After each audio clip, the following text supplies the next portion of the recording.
What's up, YouTube? It's the Naughty Penguin. Bring you a deck profile on Empty Jar, which I will be running at locals this week, I think. I don't know. I might run that. Might run windups. Might run Constellars. But I haven't played this yet in a tournament, and I kind of want to. I don't know why. So yeah, might be running this. But before I profile this off, I did want to say something. Is that this is my second YouTube account. This is some of you may have heard of me or seen some of my videos before as ATML174. Um, I want to say the reason I made this account, honestly, was that other account was good. Don't get me wrong, I had a couple decent deck profiles and everything, but I wanted to start off um, this new channel mainly because last year was my first year of college, and because of all of that, like, all that randomness that happens as a freshman in college, I really didn't pay enough attention to my YouTube channel. It kind of just deteriorated. I didn't give enough content for it, and I really felt bad. So I wanted to do this new profile, new account, because I do want to keep giving you guys content. It's something I do enjoy.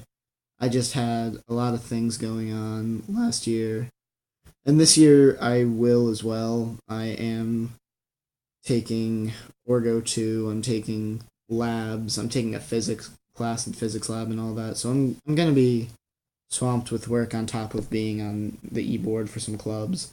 But um yeah, I am going to attempt to keep bringing you guys content. It might just be rants about nothing. Could be deck profiles, could be duels, I don't know. But while I'm up there, I want to let you guys know if I haven't uploaded for a week, 2 weeks, I honestly am just going to be swamped with work. So I'm hoping that that won't happen like it did last year, but I am making a conscious effort to keep bringing you guys content. And that's kind of just something I wanted to get out. I really felt bad that I haven't actually mentioned that so far. So on with the deck profile. Can't run Empty Jar without Morphing Jar. And 3 Needleworms. You don't want to deck yourself out before you deck your opponent out. Personal thing, it's a fun deck, so I figured I'd run a Wolsey card. I'm running 3 Jar number 2s. Most Empty Jar decks don't actually run that, so if you're trying to make a competitive Empty Jar, don't put that in. I'll later on say what you should put in for it. Triple AD changer, along with your books, he's going to be the way you flip up your monsters. Triple diver, you want to search out your Morphing Jar early. Giant rat, same concept. And one night assailant, because you can pitch him, and then if you grab an extra card, even if it's just for like discard fodder for something like Magical Stone Excavation or a Feather of the Phoenix, it gives you that extra card. So that's always nice. That's actually the entire monster lineup. There are no traps, so get ready for a very heavy spell lineup. Obviously, you're going to be running Book of Moon and Triple Book of Eclipse. Great cards. Then 3 Book of Tayus. And basically, these along with your AD changes are how you're going to flip your monsters face up, and your 4 books are going to be how you flip them face down. So those are the books. The other cards that I run, 3 Shallow Graves, lets you get your Needleworms out of the graveyard and special them face down. Or even if for some reason you don't deck them out and they destroy your Morphing Jar, or you Giant Rat into a Morphing Jar, you can just Shallow Grave to get it back. If you have the Shallow Grave in hand, that is. 2 Magical Stones. Card's too good not to run in this deck once you get your books. Double Feather of the Phoenix. Such a great card, and 2's perfect for it.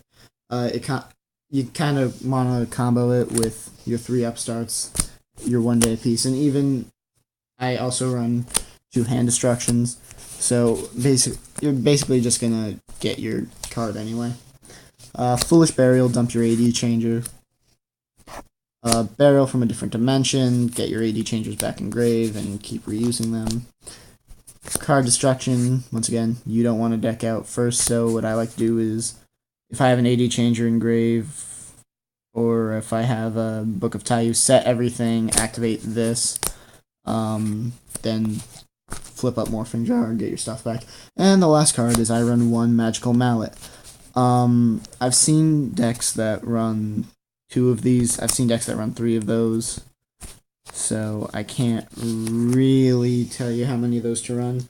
But if I was to take out all the Morphing Jar number 2s, I would probably be running 2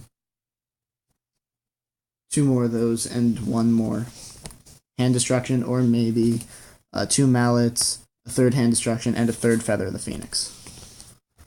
For those of you who don't know how this deck works, basically, if I can get the 3 cards I want, here we go.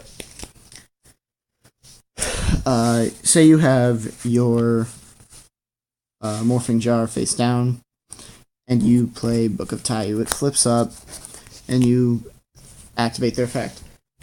Basically, you want to say, do you have a response? If they don't, you're going to chain this. If they have Valor, and they say Valor, your Morphing Jar, chain this, flip it face down. Valor does not have a target, and because of the way the chain resolves, it'll be you book it, they don't have a target for their Valor, then its effect goes through. So, yeah, that's pretty much how that works with the deck. Once again, it's a really fun deck, but you have to play it a couple times to really get used to it, to make sure you don't deck yourself out in the process. But yeah, that's it for this deck profile. I hope you guys subscribe to me. You know, it's hard making up a new YugiTube account, but I will do my best to bring you guys good content. So, that's it for now. Peace.